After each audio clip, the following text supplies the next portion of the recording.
Have you ever wondered where human civilization truly began? Was it in Mesopotamia, or perhaps in Europe?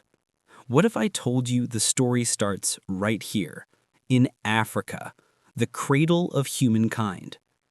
Before we dive in, make sure to hit that like button, subscribe, and ring the notification bell, because today we're uncovering the epic story of Africa, a history that shaped the entire world.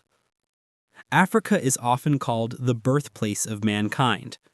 In the Great Rift Valley of East Africa, fossil evidence shows that humans walked this land over 200,000 years ago.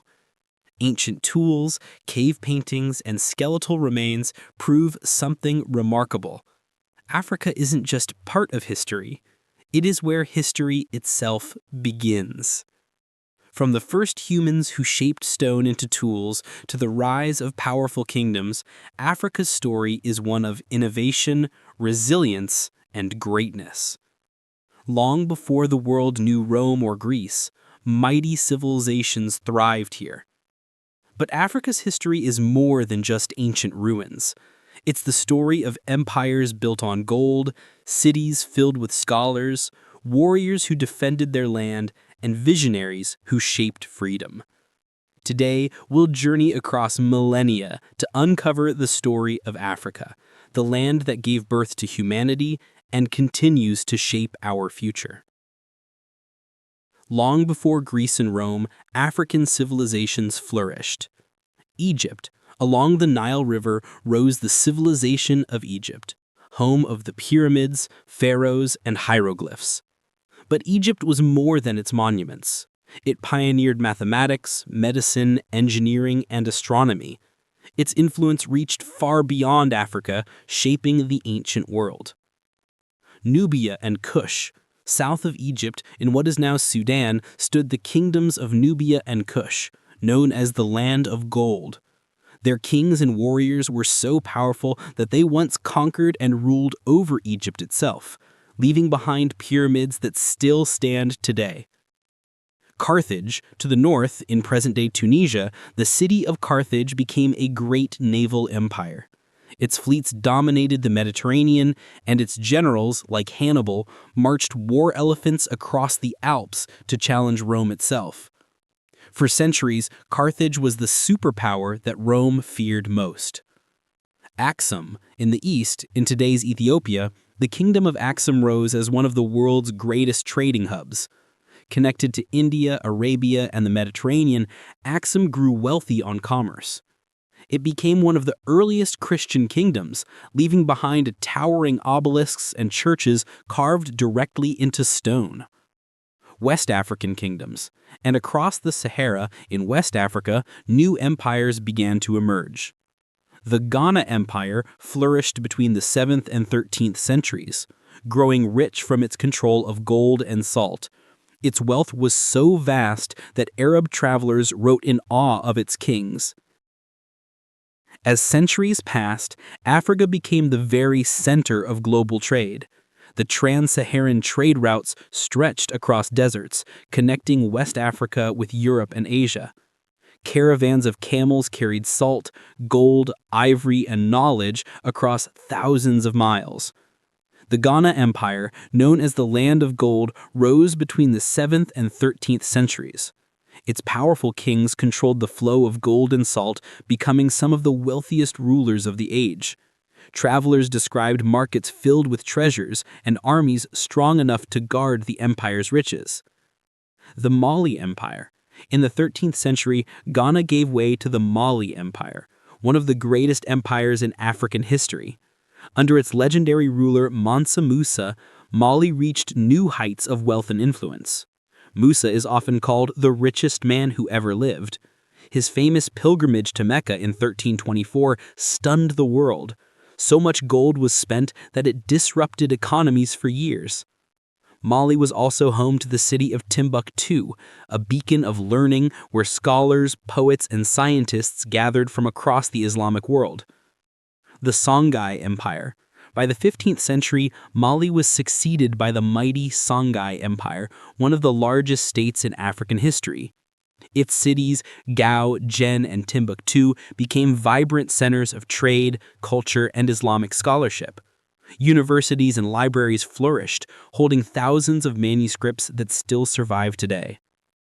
Together, these empires made West Africa a powerhouse of wealth, knowledge, and culture, proving Africa was not isolated but deeply connected to the wider world. Africa's wealth did not go unnoticed. Its resources, trade routes, and thriving kingdoms attracted outsiders for centuries. Arab influence. Beginning in the 7th century, Arab invasions brought Islam across North and East Africa. From Morocco to Ethiopia, new cultural and religious traditions took root. Coastal cities like Kilwa and Zanzibar became part of the Indian Ocean trade network, linking Africa with Arabia, India, and China. The Atlantic slave trade. Then, from the 15th to the 19th centuries, Africa faced one of its darkest chapters, the Atlantic slave trade. Millions of men, women, and children were taken from their homes and sold into slavery across the Americas. Families were torn apart, kingdoms destabilized, and generations lost. The trade reshaped not only Africa, but also the economies and societies of Europe and the New World. European colonization. By the late 19th century, European powers sought to control Africa directly. At the infamous Berlin Conference of 1884, they drew borders on maps, without a single African leader present. Whole nations were divided, and rival communities forced together. Colonies were created to exploit Africa's gold, diamonds, ivory, and labor. What followed was a period of exploitation and oppression, but also resistance.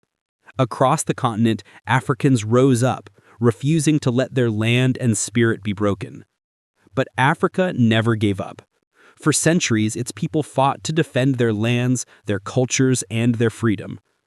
Early resistance, from the fierce Zulu warriors led by Shaka Zulu in South Africa to the armies of Samori Touré in West Africa, resistance to colonization burned across the continent. Though many battles were lost, these leaders became symbols of courage and defiance. Independence movements. The 20th century brought a new wave of hope. Across Africa, voices rose demanding self-rule. In 1957, Ghana, under the leadership of Kwame Nkrumah, became the first sub-Saharan nation to gain independence.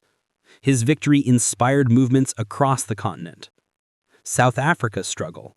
Decades later, the world watched as Nelson Mandela and countless others fought against apartheid in South Africa.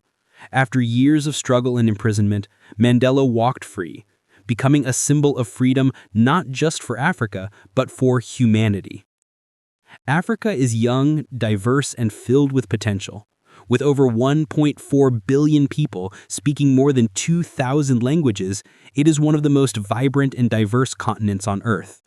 It is a land rich in resources, from gold, diamonds, and oil to fertile lands and renewable energy. But beyond resources, Africa's true wealth lies in its people, innovators, artists, entrepreneurs, and leaders shaping a new future. In cities like Lagos, Nairobi, and Johannesburg, thriving tech hubs are redefining business and communication. African music, fashion, and film are influencing global culture like never before. Africa's story is still being written, and its future could once again reshape the world. Just as it was the cradle of humanity, it may well be the cradle of tomorrow's progress. So the next time someone asks where history began, you'll know the answer. Africa. A land of kings and kingdoms, of struggle and triumph, of past and future. Africa isn't just history, it's humanity itself. If you enjoyed this journey, don't forget to like, subscribe, and share this video with anyone who loves history. Together, let's keep the story of Africa alive.